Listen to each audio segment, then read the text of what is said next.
Vamos dar início à nossa terceira aula aqui de Direito Tributário. Nós já tivemos as duas primeiras aulas. A primeira aula, a professora Danúbia ministrou. A segunda já fui eu mesmo. E agora vamos para a terceira aula, de Direito Tributário. Em complemento a todo o material que tem aí disponível, os vídeos, os tutoriais, tudo certinho. Então, só para relembrar aqui, no final da última aula, nós iniciamos falando sobre, no final da última aula, nós terminamos falando sobre os princípios, até deixei lá no nosso notícias, lá na nossa página de divulgação do AVA, a leitura do artigo 150 da Constituição.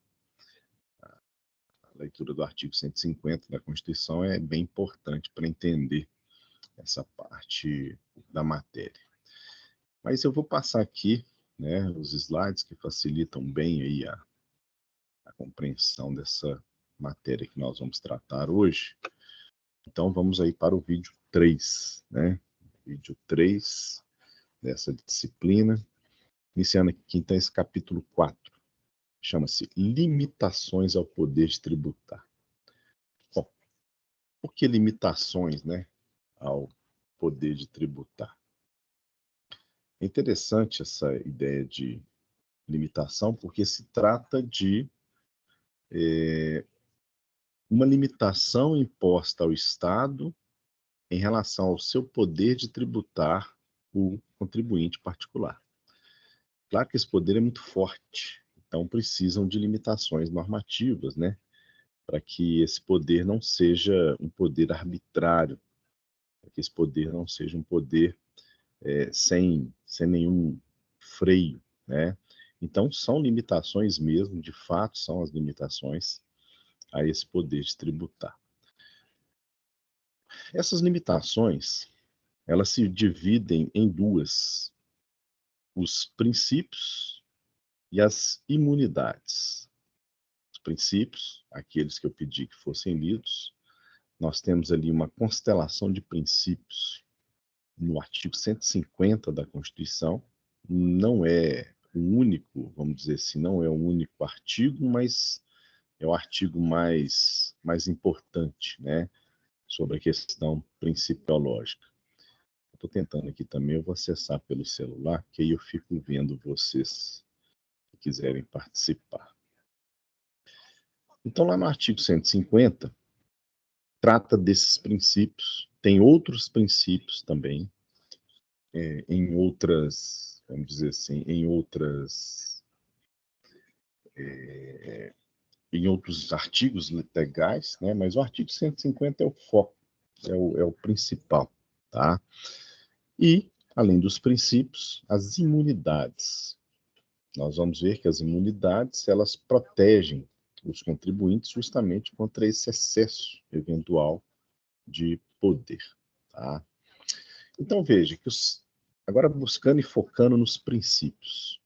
Os princípios constitucionais do direito tributário, eles são, então, limitações a esse poder de tributar, e aqueles que estão no artigo 150 da Constituição, eu deixei para leitura e peço que leiam mesmo, eles são chamados garantias constitucionais fundamentais. Isso tem uma importância muito grande porque a Constituição é a norma máxima do nosso país, é a norma máxima, que nós chamamos de lei fundamental, é a norma suprema. Todas as demais normas têm que ser compatíveis com a Constituição, é o que a gente chama de controle de constitucionalidade.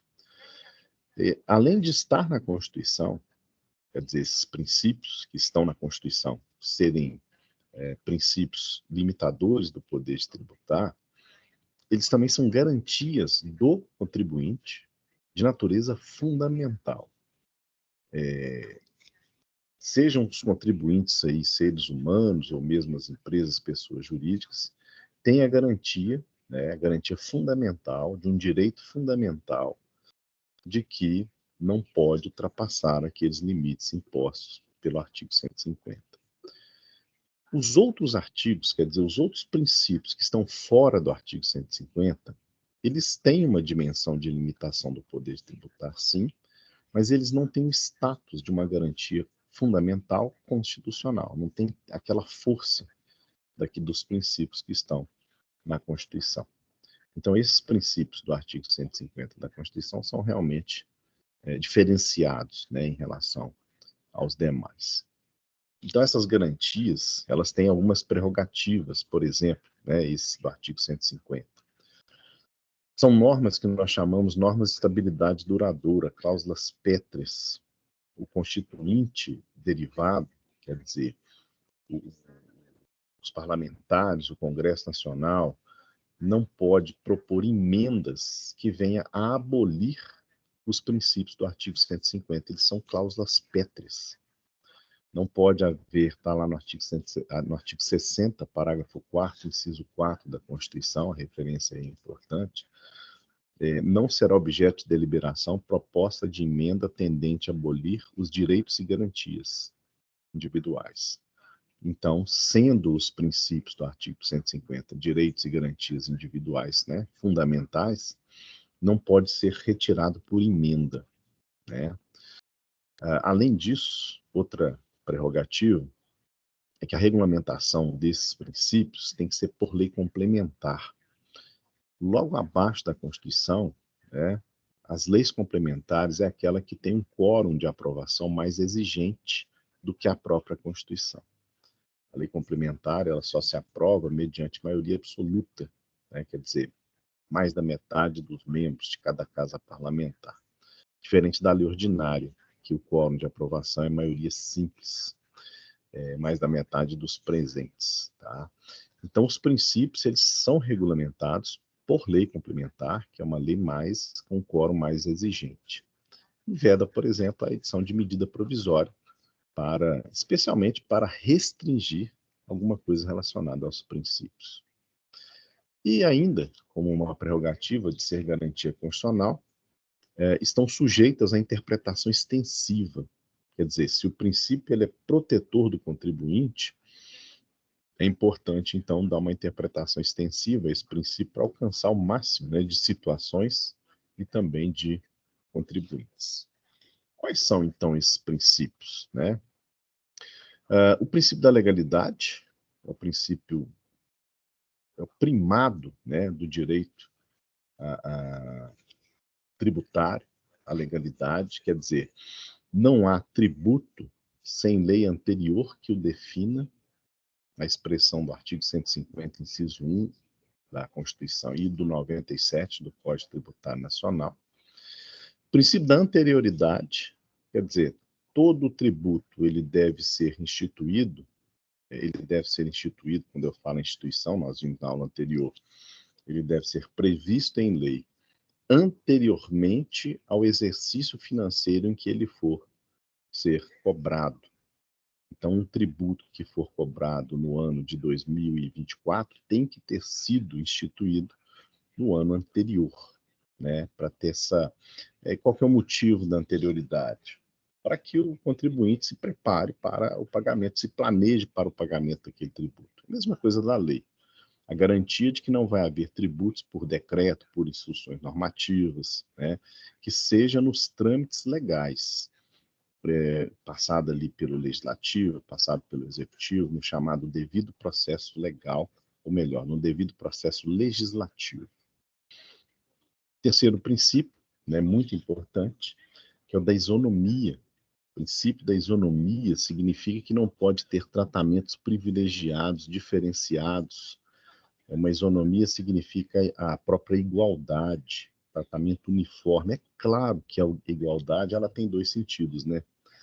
Tratar situações iguais de maneira igual e situações desiguais de maneira desigual, visando igualar. Por exemplo, quando se cria uma técnica de progressividade na tributação, que tem alíquotas diferentes conforme, por exemplo, a renda do trabalhador, né? O imposto de renda pode chegar na alíquota que varia de 22% até 27,5%, por faixa salarial. Isso é a aplicação do princípio da isonomia. que é a chamada igualdade material, tratar situações desiguais de forma desigual, à medida da desigualdade. A garantia da irretroatividade não só tem que ser criado por lei, não só tem que ser criado com anterioridade, mas também não pode retroagir. A norma não pode retroagir. Claro que a ideia aqui não é a irretroatividade absoluta, a chamada retroatividade benéfica, desde que seja por lei, ela é possível. A proibição do confisco, é proibido confiscar, né? É proibido que o tributo tenha efeito confiscatório, né? Que ele venha retirar o patrimônio do contribuinte, do particular. Por isso é que se definem aí alíquotas máximas. Não é razoável uma tributação ser maior do que, por exemplo, a renda da pessoa. Ficar menos renda do que tributo, né? E nós temos um problema aqui no Brasil com relação a isso, né? O maior problema nosso aqui é que, se analisar a carga tributária, ela fica bem maior do que 62%. Já tem várias pesquisas aí entendendo que a carga tributária, quer dizer, o conjunto dos tributos pagos por um contribuinte, ele interfere em 62% sobre a renda. É tudo bem que nem todos os tributos são sobre a renda, e nem podem ser, porque senão haveria a bitributação, o que é vedado, né? Mas, enfim, não pode haver o confisco, tá? A característica da não limitação, ou seja, nesse aspecto aí, não pode haver limitações geográficas ou limitações que criam um tratamento diferenciado entre os próprios contribuintes, né? Por isso é que tem que ter a chamada uniformidade geográfica. A ideia de uniformidade geográfica é justamente para aplicar o princípio da isonomia. Minha bateria está acabando. O negócio aqui está solto. Deixa eu ligar. Pronto, agora não vai acabar. Um princípio também muito aplicado aqui nos chamados tributos plurifásicos, né?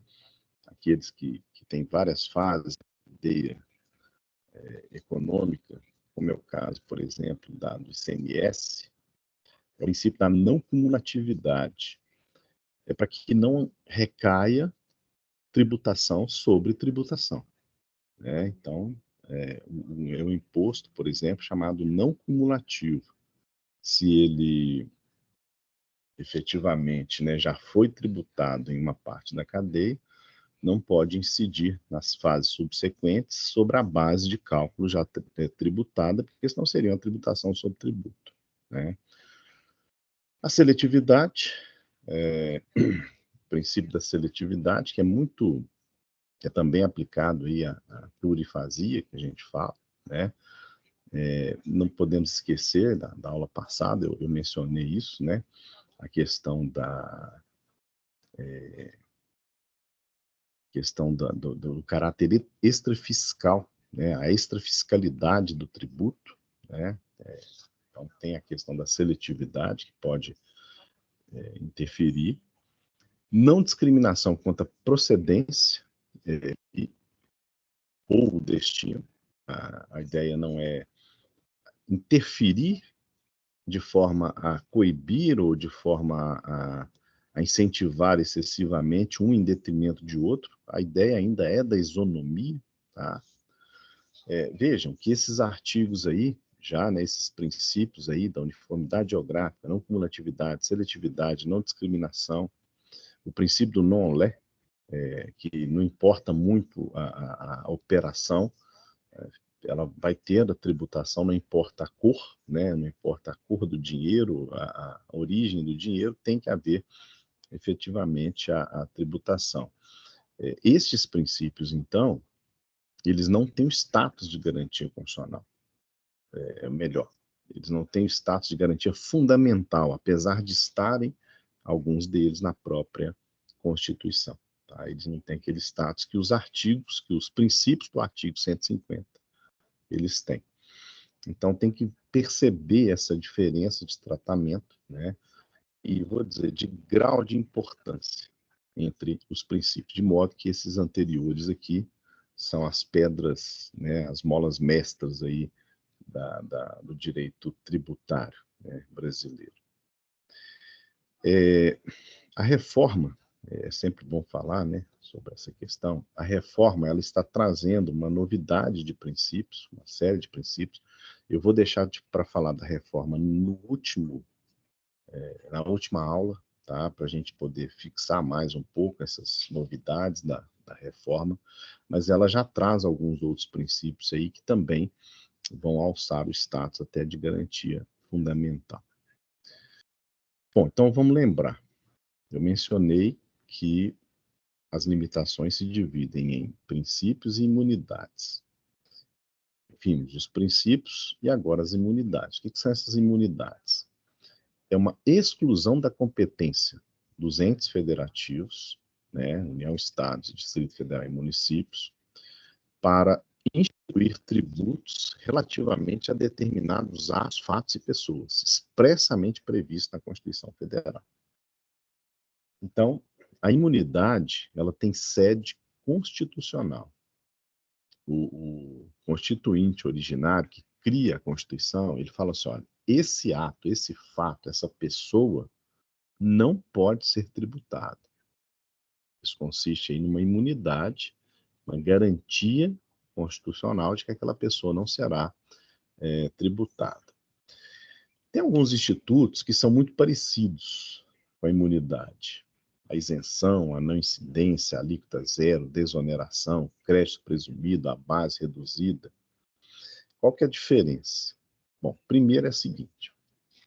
A primeira grande diferença é que as imunidades têm que estar na Constituição. Não pode ter outro fundamento. Quer dizer, a lei infraconstitucional, ela não pode conferir imunidade se não tiver fundamento constitucional. Então, tem que estar na Constituição. Esse é o principal ponto de distinção.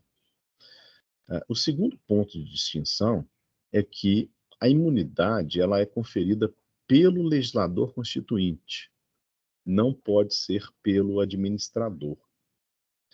Por exemplo, a isenção. O que é uma isenção?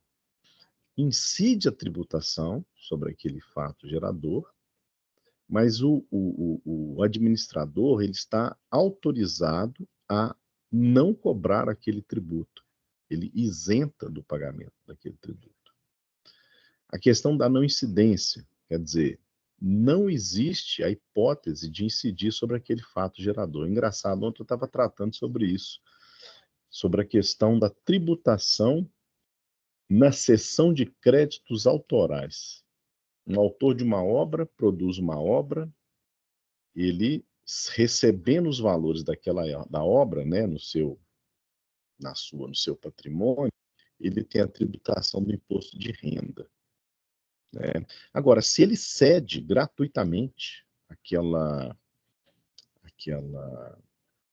aquele crédito para uma pessoa jurídica, por exemplo, ele pode fazer isso para quê? Para um planejamento tributário, para ele não pagar os 27,5% do imposto de renda. Ele cede para uma pessoa jurídica, da qual ele faça parte do quadro societário. Depois, ele pode ter acesso àquele recurso com um valor menor. Um valor menor por quê? Porque vai tributar a pessoa jurídica, e a tributação da pessoa jurídica em termos de imposto de renda é muito menor do que a pessoa física. Aliás, o global, a pessoa jurídica vai pagar ali cerca de 15%, enquanto ele pagaria 27,5%, dependendo do valor, claro. Né? Veja, então isso é possível porque isso é um planejamento tributário. Não precisa nem emitir a nota fiscal, porque não tem serviço. Ali não é uma imunidade, não tem nada previsto na Constituição. Não se trata nem de isenção. Né? Não, na verdade, não é nenhuma dessas hipóteses aqui, mas é o quê? É um planejamento. Tá? Então, pode haver também o que a gente chama de planejamento tributário. Bom, basicamente é isso, tá? É a diferença dos institutos. Oi, Renata, bom dia. Você viu lá minha resposta, Renata? Bom dia, professor. Vi sim, obrigada. As duas Você respostas lá, estava com razão, eu passei lá para a direção, eles concordaram também, em princípio, eles mas vamos ver. anularam, Anulou? Ah, que bom, já anularam e colocaram a informação lá que foi anulado e creditado o ponto. que ótimo. Na Então, verdade, bom que a minha dúvida foi sanada, né, que eu fiquei não foi, um foi pouco porque estava muito confusa com claro isso. ali, mas pode falar.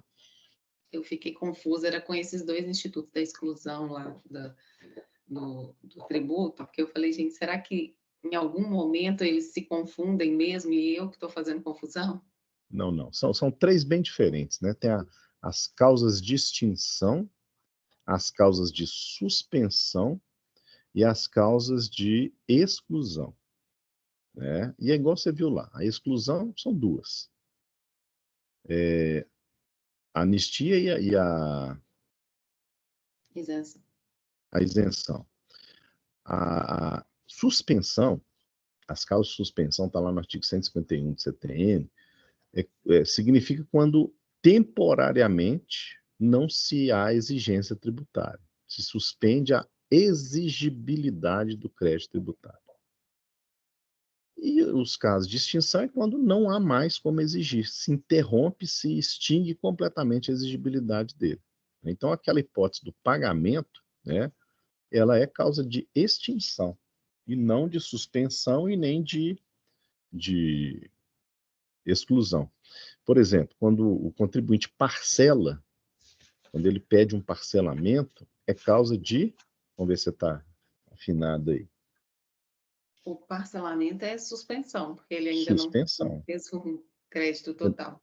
não pagou tudo, suspende. Não é isso? É isso Isso. mesmo. Tá? Então é causa de suspensão. Professor, e me tira uma Oi. dúvida em relação a esse assunto que o senhor falou agora. No planejamento tributário, por exemplo, de um autônomo para fins de imposto de renda, eu tive uma situação que eu fiquei com dúvida, assim, na prática mesmo. Uma psicóloga fez um acompanhamento do meu filho de um tempo e eu esqueci de pegar os recibos. E aí, quando eu lembrei de pegar esses recibos para lançar no imposto de renda, ela falou: "Ah, não tem como mais eu emitir, porque eu eh, já cheguei atingi o meu limite para expedição". E eu achei aquilo um pouco estranho, mas eu queria era entender um pouco. Ela falou: "Ah, meu planejamento tributário", eu até perguntei a um contador, ele falou assim: "Não, é porque ela deve ter um planejamento, que ela deve ter um limite que ela pode expedir". Mas eu fiquei um pouco em dúvida em relação a isso. Isso tem a ver com essa questão do crédito também ou nada a ver? É o seguinte, na verdade é o seguinte, ela tinha que emitir, né? Porque se houve a prestação do serviço, ela deveria emitir. Eu estou com um problema na câmera aqui, né? Eu acho que não está aparecendo para você, não. Mas tá, vamos seguindo. Não, tá A minha tá, aparecendo. tá? Porque Tá. no meu celular que não tá, então. Não, eu Mas, tô logada no computador, tá aparecendo. então ótimo. Ela deveria emitir porque houve o serviço, tá? Mas ela não emite, que ela fala assim, poxa, se eu emitir mais, eu vou sair do meu planejamento, eu vou pagar uma faixa de tributação maior do que aquela que eu planejei.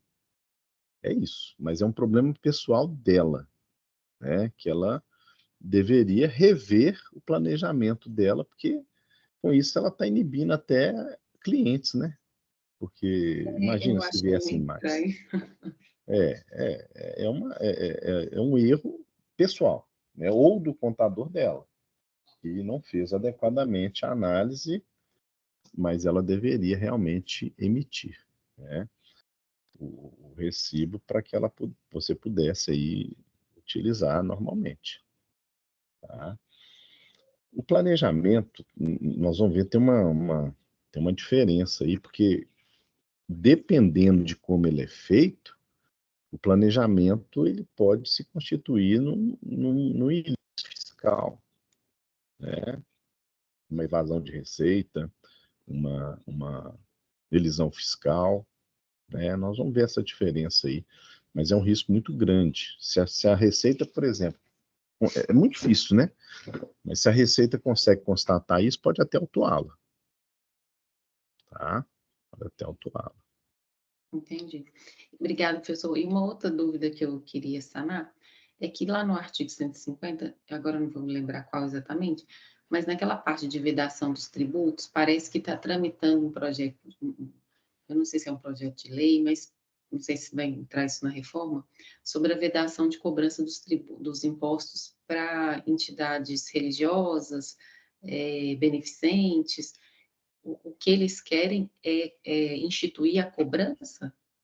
Na verdade, já existe essa imunidade, que é, salvo engano, o artigo 150, inciso 6, linha B, como ela é hoje. A imunidade tributária, né, religiosa, sobre templos e cultos de qualquer natureza. Mas essa imunidade, ela incide sobre impostos. Então, as entidades religiosas, por exemplo, não pagam nenhum tipo de imposto, porque tem imunidade, tá?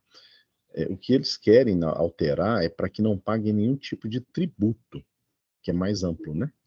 Entendi. Mais amplo. Aí não pagar não é só imposto, não. Não pagar imposto, não pagar contribuições, não pagar taxas. Mas hoje a imunidade, ela existe, né? Mas ela está relacionada aos impostos. Então, por exemplo, as igrejas, qualquer religião, né? Elas têm lá as igrejas, o local físico, né? Dos cultos e tudo. Ali não paga IPTU, tá? Não paga IPTU, os carros das igrejas não pagam IPVA e por aí vai, entendeu? Ah, entendi. Então, eles querem ampliar para os tributos também. Exatamente, querem ampliar. Obrigada. Então vamos lá? Vamos seguir? Deixa eu compartilhar aqui. Engraçado. Está compartilhado para você aí a tela? Tá, eu estou vendo a tela e estou vendo você também. Eu parei de compartilhar, para você ter ideia. O slide, mas ele continua sendo compartilhado. Deixa eu ver se. O que está na tela agora é um slide que está escrito devido processo legal administrativo Então, ele tributário. travou e está me dando aqui um aviso para eu sair da aula. Aguarde até que ela Tá, volte a responder ou saia da página. Ó, Renata, eu vou tentar sair e voltar, tá? tá bom. Aí eu vou.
Estou de volta.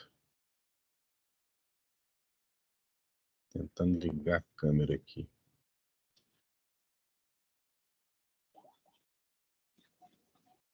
Engraçado, ele não está conseguindo abrir minha câmera. Tá dando só o seu áudio que está funcionando.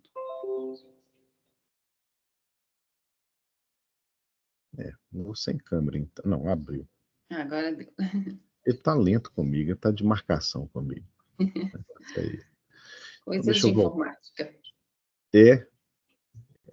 O Teams, ele dá essas coisas. O Zoom não tem nada disso. É verdade, eu acesso mais pelo Zoom do que quando faço reuniões assim, do que pelo Teams. O Meet também não dá problema. Mas vamos tentar, vamos seguindo lá. Bom, então estava naquele ponto lá que eu estava falando, eu comentei aqui, né, do devido processo legal, legislativo, né? Agora nós temos também o chamado devido processo legal administrativo tributário. Quer dizer, existe uma previsão legal desde o início da hipótese de incidência do tributo até a constituição do crédito tributário. Então, eu coloquei aqui essas fases, né? Existe lá a hipótese de incidência, que é aquela previsão normativa para tributar que existe na lei. O fato gerador, que é a ocorrência concreta do fato a ser tributado. A obrigação tributária, que é decorrente, então, do pagamento do tributo, do recebimento do tributo. Quando não há o pagamento, se faz o lançamento, né? Ou mesmo pode-se fazer antes do pagamento. E aí haverá a constituição do crédito tributário. Esse crédito tributário, depois ele pode ser cobrado, ele pode ser executado. Mas essas são as fases, né, da constituição desse crédito tributário. Então, hoje nós vamos ver, nessas fases aí, a obrigação tributária, a responsabilidade tributária, se der tempo, o lançamento e o crédito. Tá? Se não der, a gente vai deixar para a próxima aula. Então, o que é a obrigação tributária? Essa relação jurídica entre o sujeito ativo, que a gente chama de fisco, e o sujeito passivo, que é o contribuinte ou responsável, que é prevista em lei, o princípio da legalidade, e submetido aos princípios e normas de direito tributário. Tem como objeto a obrigação de dar, pagar o tributo, né? Fazer ou não fazer. Essa é a chamada obrigação tributária. Nós temos dois tipos de obrigação tributária: a acessória e a principal. A obrigação tributária, está lá no artigo 113, é principal ou acessória. E aí vem a definição. O que é a obrigação principal? Ela surge com a ocorrência do fato gerador. Tem por objeto o pagamento do tributo ou da penalidade junto com ele. E o que é a obrigação acessória? Ela decorre da legislação tributária e tem por objeto as prestações positivas ou negativas nela previstas o interesse da arrecadação. Então é muito simples, né? Em resumo, obrigação principal é a obrigação de pagamento. A obrigação acessória é toda aquela obrigação correlata que pode resultar no pagamento. Por exemplo, a empresa manter uma escrita fiscal adequada, permitir ao fisco a fiscalização, agir de determinado modo na sua escrita, por exemplo, adotando a tecnologia da informação para dar acessibilidade ao fisco, são as chamadas obrigações acessórias, né? Então, essa relação entre obrigação principal e acessória, no direito civil a gente fala assim: o acessório sempre segue o principal. No direito tributário é diferente, porque existe um princípio da independência da obrigação acessória. Quer dizer, o contribuinte ele não pode falar: ah, não, já que eu não tenho que pagar o tributo, eu não sou obrigado a manter a escrita fiscal da forma que o fisco quer. Não. Ele tem que manter a escrita fiscal da forma que o fisco quer, mesmo que ele não seja contribuinte daquele tributo. Por quê? Porque a fiscalização pode chegar lá e ver que ele é contribuinte daquele tributo e autuá-lo. Então, aqui tem essa diferença. No tributário, existe a independência da obrigação acessória. A obrigação principal tem que estar prevista em lei. A obrigação acessória, ela está prevista na legislação. Qual que é a diferença? Lei em sentido estrito. Lei ordinária, lei complementar. Agora, quando nós falamos em obrigação acessória, prevista em legislação, pode estar previsto, por exemplo, num decreto, numa instrução normativa, numa portaria, né? Então, é esse detalhe. A obrigação tributária, ela pode prever a chamada solidariedade. O que é a solidariedade? Mais de um contribuinte é obrigado a pagar aquele tributo, né? Não há solidariedade no polo ativo, né? Quer dizer, o tributo sempre é de um determinado ente, ainda que ele faça repartição com outros, ela é sempre de um ente. Agora, no polo passivo, o contribuinte e o devedor, eles são solidariamente tributados, responsáveis pela obrigação tributária. E aí tem as regras, né? Por exemplo, essa solidariedade ela tem que ser expressa na lei, não pode ser presumida. Quando fala assim, olha, o, o prestador de serviço e o tomador de serviço são solidariamente responsáveis pelo pagamento do ISS. Isso tem que estar na lei. Se não tiver na lei, só o prestador de serviço será responsável. Solidariedade entre pessoas que têm interesse comum na situação que constitua fato gerador da obrigação principal. Quer dizer, eu não posso falar, o prestador de serviços, né, advocatícios vai ter uma solidariedade com o contador. Não tem afinidade aí de interesse comum. Tá? Na solidariedade não comporta o benefício de ordem, quer dizer, o tomador tem que pagar o tributo primeiro, eu fico em segundo se ele não pagar. Não, o fisco pode cobrar de qualquer um dos dois. O pagamento efetuado por um aproveita os demais. Se o tomador pagou o tributo, o prestador não precisa pagar. Aí é problema entre eles ver lá quem deveria pagar ou não.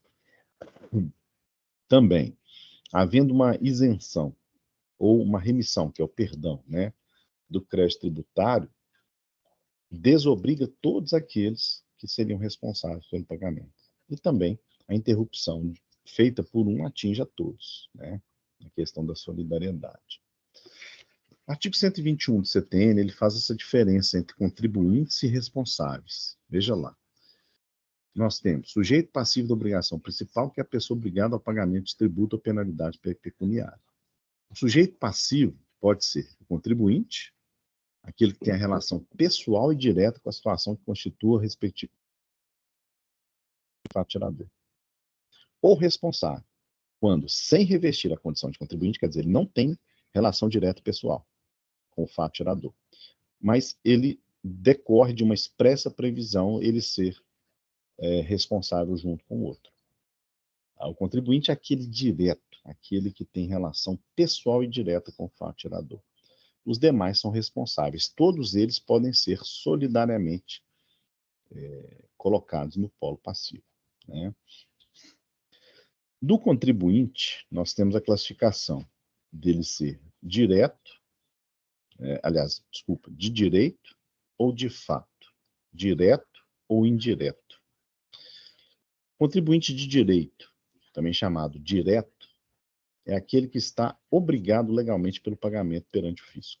Por exemplo, lá o proprietário do imóvel urbano ao pagamento do IPTU. O indireto é aquele que de fato suporta o encargo financeiro pelo pagamento. Por exemplo, na mesma linha do IPTU ali, o inquilino. O inquilino é obrigado a pagar o IPTU, mas na relação entre o inquilino e o locador, né? Ele é o contribuinte de fato, ou indireto. Nessa relação, para o fisco, ele vai cobrar do proprietário, porque inclusive o imóvel é que responde pela dívida, né? Mas eu tenho também, por exemplo, o consumidor que adquiriu uma mercadoria e sofreu repasse de ICMS pago pelo lojista. Ele é que é o contribuinte de fato, né? Mas o devedor direto é o lojista. E o responsável é aquele que eu disse, não tem a condição de contribuinte, não tem relação direta com o fato gerador, mas tem a obrigação legal de responder. Por exemplo, o empregador, quando faz a retenção do imposto de renda na fonte. Eu sempre tento dar esses exemplos para o pessoal visualizar, né? O empregador que faz a retenção do imposto de renda na fonte, ele é o responsável pelo pagamento, mas o contribuinte mesmo é o empregado que tem aquele imposto retido. Aqui nós temos o princípio da repercussão, artigo 166 do CETEM. A restituição de tributos que comportem, por sua natureza, transferência do respectivo encargo financeiro somente será feita a quem prove haver assumido o referido encargo, ou, no caso de tê-lo transferido a terceiro, está por isso expressamente autorizado a recebê-lo. Quer dizer, quando houver restituição de um tributo, vai restituir para aquele que realmente tem que pagar. Normalmente é o contribuinte direto, e não o responsável indireto, mas pode haver a transferência desse crédito tributário, né, a receber. Outro conceito importante aqui é o domicílio tributário. O que é o domicílio tributário? O que é domicílio? O domicílio é o local onde o contribuinte ou o responsável ele realiza as suas operações, presta seu serviço, vende seu produto, né, produz o seu bem, né, no caso de indústria. Esse é o domicílio. O interessante é que, perante o fisco, o contribuinte ou responsável, ele tem que mostrar, falar, olha, aqui é o meu domicílio, e dar o endereço desse domicílio. Isso mudou muito, sabe? Porque agora o domicílio é eletrônico, então fica mais fácil o contato do fisco com o contribuinte. Mas, enfim, tem que ter o domicílio, né, físico, mas também manter o domicílio eletrônico para fins de contato do fisco com o contribuinte. Isso é uma obrigação acessória importante. Se o contribuinte ou responsável muda o domicílio sem comunicar ao fisco, e o fisco continua fazendo lançamentos de crédito tributário contra ele naquele domicílio anterior, ele não pode ir lá e alegar: eu não recebi os boletos de pagamento, as guias de pagamento do tributo, né? Portanto, eu não vou pagar. Não. Se o domicílio era aquele, né, o fisco vai cobrar dele, sim. Aí tem as normas, né, sobre o Professor, domicílio. Oi, diga. só tirar uma dúvida. A obrigação acessória, como ela é por lei complementar ou portaria, cada estado ou cada município pode fazer a sua ou tem alguma restrição assim de questão territorial? Pode e faz. Você já ouviu falar do. Você que trabalha com ICMS, não? Desculpa. Você que trabalha com ICMS, não é você, Não, né? acho que é uma outra colega que É uma trabalha. colega, porque cada estado, Renata, por exemplo, tem um regulamento de ICMS. Depois você vai terminando a aula, eu vou te dar uma dica. Você vai entrar na página da Secretaria de Estado de Fazenda e vai olhar lá, RICMS, é o regulamento do ICMS. Tá. Aí você vai olhar aqui, ele olha no estado de Minas. Depois você vai procurar isso no estado do Rio. Cada um tem o seu. E é enorme, é muito grande. E isso eu estou falando de estados. Agora, você pode pegar, por exemplo, no município. Cada um tem uma normativa sobre o seu ISS. Essa que é a dificuldade. E isso que a reforma procurou, de certa forma, evitar. Entendeu? Um dos princípios que a reforma trabalhou foi o princípio da simplicidade. Que a ideia é realmente de desonerar o contribuinte dessa obrigação de conhecer várias normas ao mesmo tempo. E que Tá? vão mudando, né? Que vão mudando no decorrer do tempo, e essas atualizações às vezes confunde mais Exatamente do isso. que ajuda quem está lidando ali todos os dias, né, com essas obrigações. Imagina isso uma empresa que tem prestação de serviços em vários municípios diferentes. Praticamente ela tem que ter um contador para cada município. É uma Porque tem que loucura, né? conhecer a norma em cada município. Olha, isso é custoso, né? É. Mais do que isso, ela vai ter que ter uma TI para cada município. Isso é custoso, isso tem custo E eu financeiro, acho que tem até do, custo. do ponto de vista do planejamento mesmo do país no todo, é ruim, porque essas arrecadações ficam, de uma certa forma, furadas, né?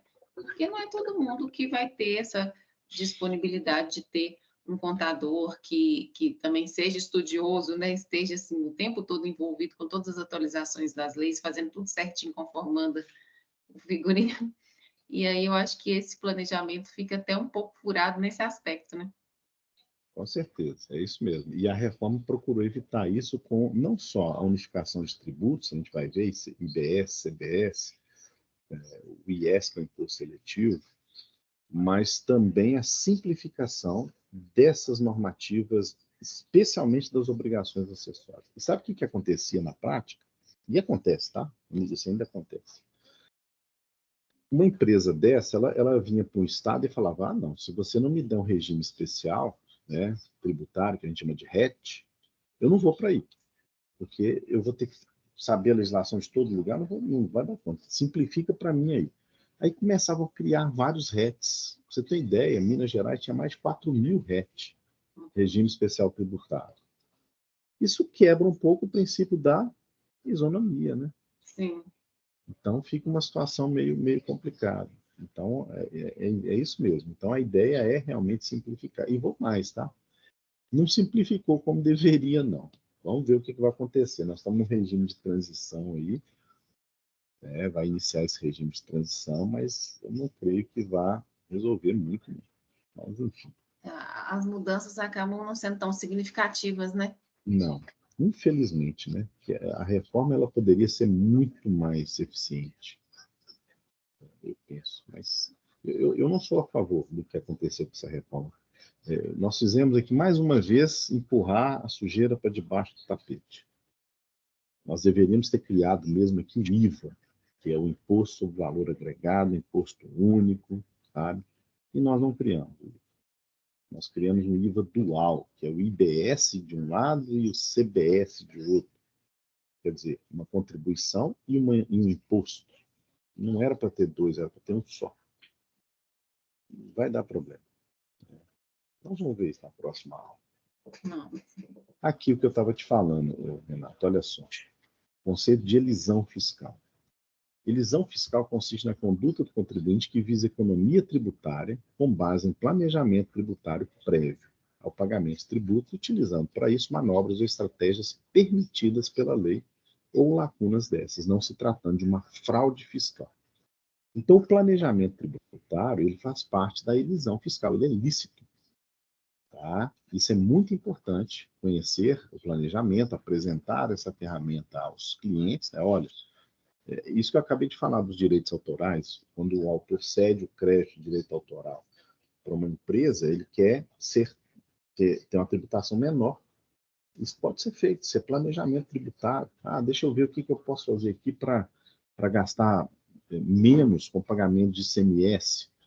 Né? Ele pode fazer esse planejamento, isso é a chamada elisão fiscal, que é diferente da elusão fiscal. Tem esses nomes, elisão e elusão. A elusão fiscal é uma elisão ineficaz.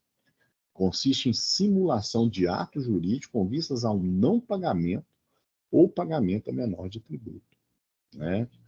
Então, por exemplo, isso acontece muito com o pai pega um imóvel, doa para o filho. Né? Ele deveria fazer o quê? Uma escritura de doação e pagar o ITCD. Aí ele simula uma venda parcelada para o filho. Né, que não tem tributação do ITCD, vai ter a tributação do ITBI na transferência, né? Isso é uma ilusão fiscal. E tem a chamada evasão fiscal, que consiste nas manobras promovidas pelo contribuinte para não pagar tributo baseado em condutas ilícitas, na maioria das condutas típicas criminais. Então, não emitir nota fiscal, não emitir recibo de prestação de serviço, constitui evasão fiscal. Em tese aí, caracteriza essa evasão fiscal. A administração, ela sempre tem essas normas antielisivas, né, para evitar a evasão fiscal, evitar a elusão fiscal. Lá no artigo 116, por exemplo, parágrafo 1, a autoridade administrativa poderá desconsiderar atos ou negócios jurídicos praticados com a finalidade de dissimular a ocorrência de fato gerador de tributo ou a natureza dos elementos constitutivos da obrigação tributária, observados os procedimentos a serem estabelecidos em lei ordinária. E o parágrafo 2º de 127. A autoridade administrativa pode recusar o domicílio eleito quando impossibilite ou dificulte a arrecadação ou fiscalização do tributo, aplicando-se, então, a regra do parágrafo anterior. Na verdade, fala assim, normas antielisivas deveria ser norma antielusivas, né? Porque a elisão fiscal, como nós vimos, é lícita. Então, normas antielusivas é para evitar a elisão ineficaz ou a evasão fiscal, certo? Bom, eu acho que dá tempo. Dá, nós temos mais 6 minutinhos. Falar sobre a responsabilidade tributária. O que é a responsabilidade tributária? É o redirecionamento do dever de recolher o tributo, transferindo do contribuinte que realizou o fato gerador para uma terceira pessoa. Então, quem que é o responsável tributário? É o sujeito passivo da obrigação tributária vinculado ao fato gerador, né, que, sem enquadrar-se na condição de contribuinte, tenha sua obrigação decorrente de lei. O contribuinte é aquele que tem relação direta e pessoal com o fato gerador. O responsável é aquele que tem uma relação indireta com o fato gerador. O CTN dispõe lá no 128. Sem prejuízo do disposto nesse capítulo, a lei pode atribuir de modo expresso a responsabilidade pelo crédito tributário à terceira pessoa, vinculada ao fato gerador da respectiva obrigação, excluindo a responsabilidade do contribuinte ou atribuindo a este o caráter supletivo do cumprimento total ou parcial da referida obrigação. Mas tem que ser por lei para isso acontecer. Então, aqui eu coloco uma distinção, né, mais aprofundada entre o contribuinte e o responsável. O contribuinte é aquele que tem relação pessoal e direta, ele realiza o fato gerador. O responsável tributário está vinculado, mas não realiza o fato gerador. O contribuinte, a relação é pessoal e direta. O responsável tributário, a relação é pessoal e indireta. Ambos definidos em lei. O contribuinte é o sujeito passivo direto, o responsável tributário é o sujeito passivo indireto, o coletor de impostos, né? Ou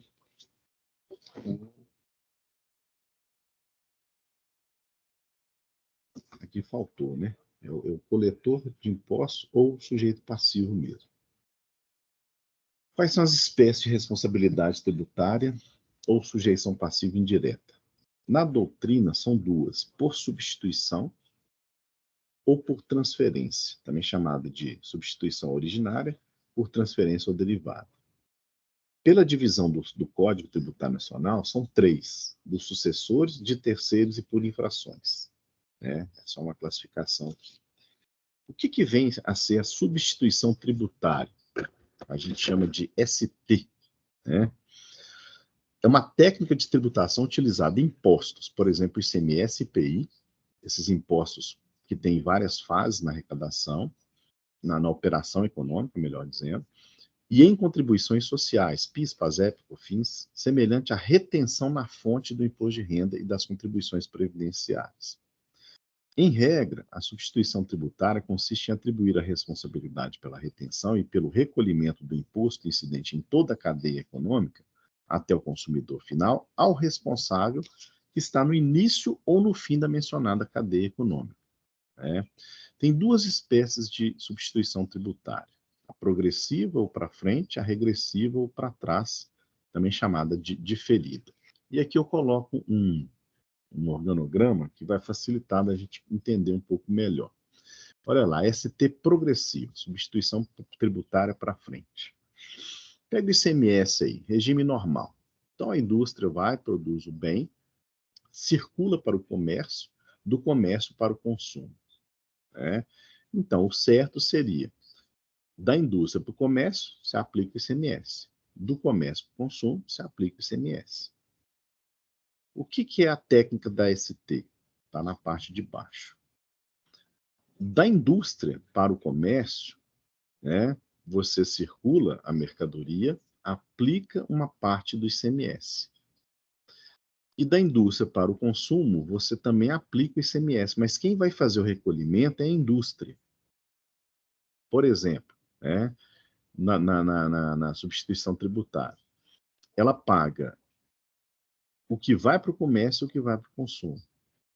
Eu posso atribuir a ela, por lei, essa obrigação. É uma retenção, né? Ela vai ter isso, inclusive, de crédito, para ela poder fazer suas compensações. Isso é um tipo de ST, que é progressivo. A regressiva ou para trás, né, que é chamada, é atribuída a responsabilidade ao contribuinte comprador de mercadoria pelo pagamento do imposto devido pelo contribuinte vendedor, né? Tá aí, o produtor rural vende para a cooperativa para a indústria para o varejista. Nesse esquema aqui, a indústria e o varejista são substituídos, são substituto, a indústria substituto e o varejista substituído, né? Então, o anterior faz o pagamento do tributo. E aqui, só para a gente fechar, nós já temos aqui um tema sobre o assunto, que é o tema 201 do Supremo. É devida à restituição da diferença do Imposto sobre Circulação de Mercadorias e Serviços, ICMS, pago a mais no regime de substituição tributária para frente, se a base de cálculo efetiva da operação for inferior à presumida, né? É a questão da ST. Bom, devido ao horário, né? Eu sei que vocês têm ali outra aula, e eu não posso passar de 1 hora, mas ainda tem uns minutinhos. Se vocês quiserem ainda tirar alguma dúvida, Renata? Eu acho que por hora está tranquilo. Essa questão da substituição, assim, é mais visível na prática mesmo, né? Quem lida mais com esses impostos, assim, que tem muita substituição, acaba entendendo melhor, que eu, sinceramente, acho um pouco confuso.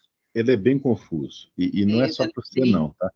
pois é, eu já lidei um pouquinho, mas muito pouco com alguns clientes, quando eu trabalhei no escritório, que as empresas tinham essa substituição tributária por conta do regime, né?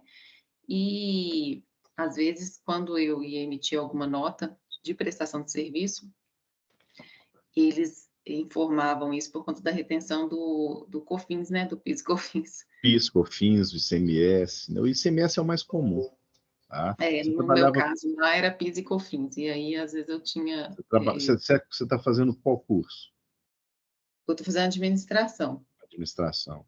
Mas É. nessa época que eu tive contato com esses clientes, eu trabalhava no escritório de advocacia e alguns clientes eram empresas, né, assim, tinham indústrias, e às vezes eles tinham essa questão também da substituição com o PIS e COFINS. No nosso caso lá, é porque era prestação de serviços, mas eu destacava o PIS e o COFINS na nota.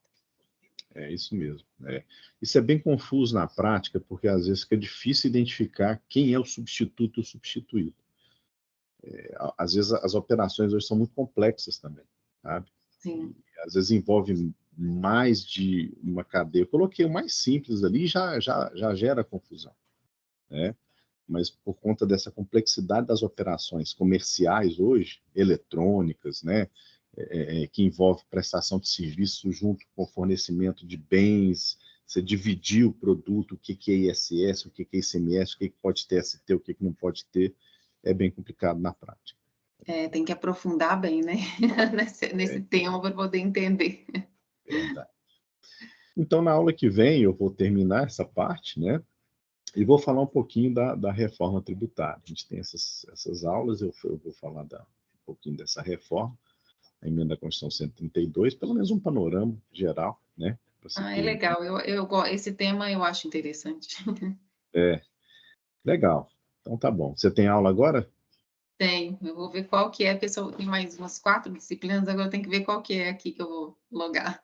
Mas obrigada, Pilotando. professor. Bom final de semana. Obrigado igualmente a você. Tchau, tchau. Tchau, tchau.